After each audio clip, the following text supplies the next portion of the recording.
first story was posted 5 years ago by a Reddit user named Mr. Turtle Wrangler. We didn't have much money growing up. I grew up in the country with a brother and sister and a lot of cousins. This was a while back too, in the 1970s. We didn't have cable TV and could barely get any television shows on our antenna. Listening to music or ball games on the radio was pretty much the extent of our inside entertainment. Other than that, we tended to spend a lot of time exploring the countryside. I was the youngest of the children in my family.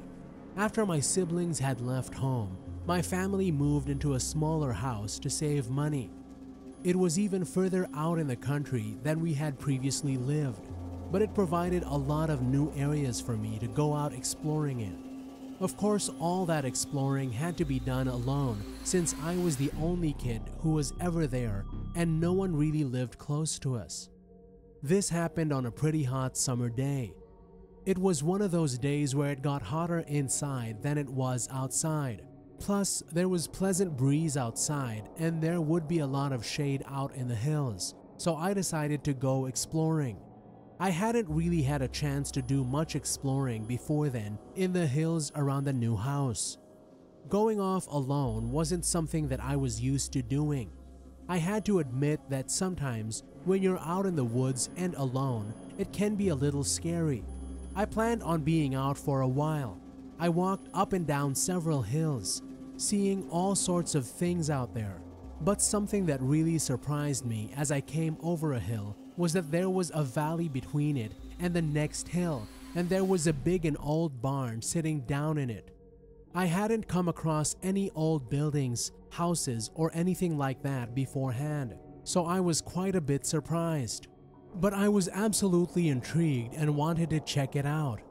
Although I had lived in areas previously where cattle grazed on the hills, but there was nothing like that I had seen in this area. So I figured that along with the old look of the barn that it must have been abandoned. I carefully made my way down the hill. I was anxious to get down there and to take a look at the barn. Once I was down in the valley, I still had to walk a little while in order to get to the barn. As I got closer to it, I had a better appreciation for how large the building was. All I could figure is that they must have used to have cattle grazing there, and obviously a lot of it if they needed such a huge barn in that valley. The doors on the barn were really tall, but there was no locks or anything else on them to keep people out. There wasn't even a board like you see on barn in movies. Rather than a handle, it had a knotted rope hanging off each floor, which I took for being the method of opening the door up.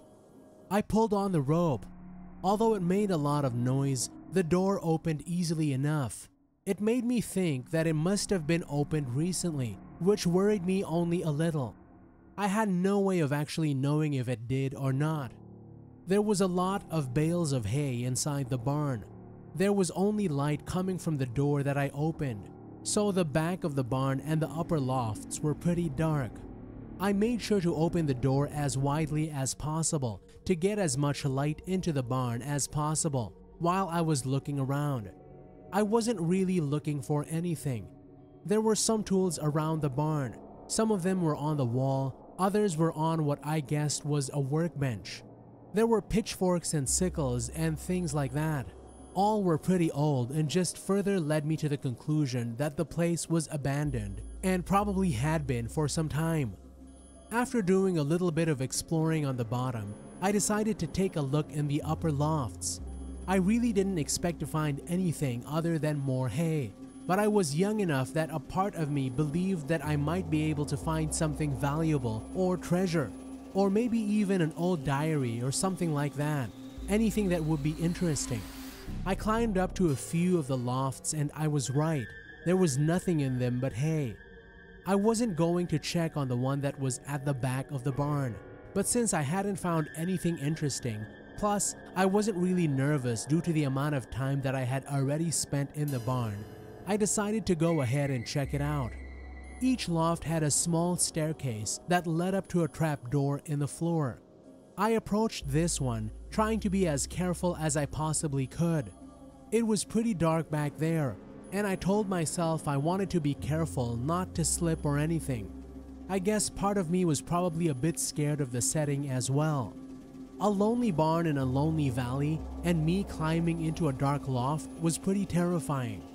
I slowly crept over the entrance to the loft but decided to look around before going the rest of the way up.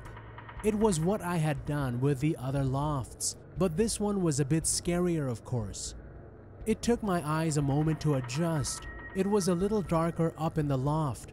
I looked around a bit after they adjusted. I was startled when I looked off into the corner of the loft though.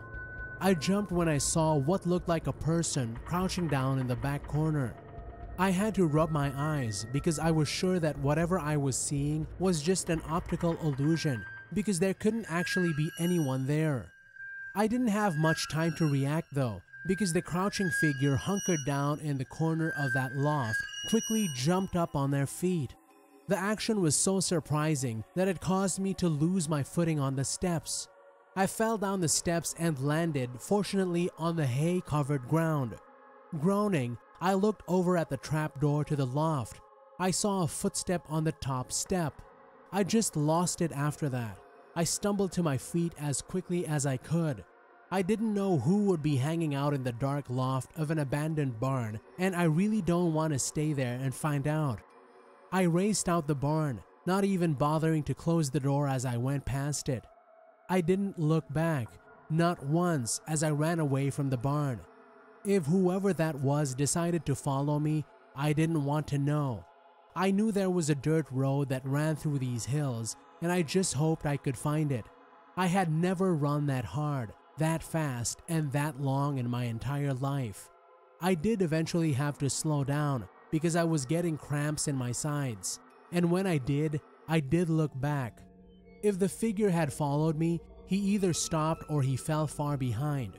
I kept walking until I made it to the dirt road, and then I followed it back to my house. I never told my parents about what happened. I would have gotten in trouble, probably for breaking into someone's barn. I still explored occasionally, but whenever I did, I didn't go into any abandoned buildings, no matter how tempting.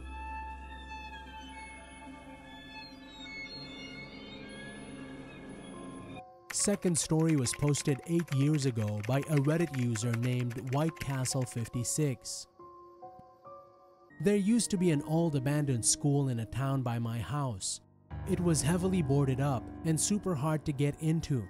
Well, a friend and I managed to get inside by climbing up the side of the school via a pipe and slipping through a window on the roof. We explored the basement, which was flooded. It was kinda creepy seeing stairs disappear into water. We had just left the gym when we heard footsteps coming from the doors on the other side of the gym. Scary as hell, especially considering it sounded like it was one person, not another group of explorers like us, and blocking our exit back up to the roof. The only way out otherwise was behind us, through boarded up doors. They sounded like someone who was walking around and stopping periodically. There was no light coming from that direction, and we couldn't fathom why someone would come into a creepy place like this alone.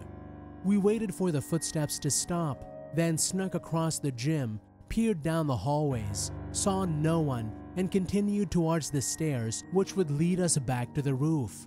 Halfway down the hall, we hear someone fucking sprinting behind us, probably 50 meters away or so, down a typical high school hallway. Now it's mostly dark here, but there was a small amount of light coming in through cracks in the window boards. Still, we didn't see anything behind us as we quickly ran up the stairs.